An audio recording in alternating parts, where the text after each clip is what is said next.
Found a transaction on your TD Bank app that you don't recognize. Don't panic. Let's turn that unauthorized charge into a successful dispute. First, open your TD Bank app and tap on the account that contains the suspicious transaction.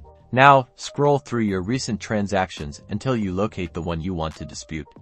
Once you find it, tap on that transaction to view its details. On the transaction details page, look for an option like Report a Problem, Dispute Transaction, or something similar, and tap on it. You'll now be taken to a dispute form.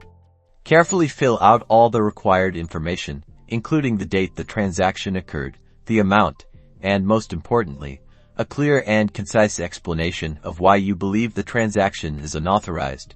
Be specific. Include details such as I don't recognize this merchant, I never authorized this payment, or I suspect this is a fraudulent charge.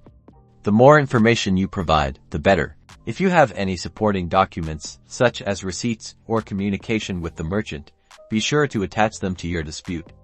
This could significantly strengthen your case. Finally, review all the information you've entered to ensure it's accurate, and then tap the Submit button.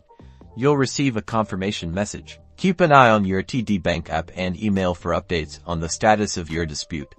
TD Bank will investigate and contact you if they need more information. That's it. You've successfully disputed an unauthorized transaction.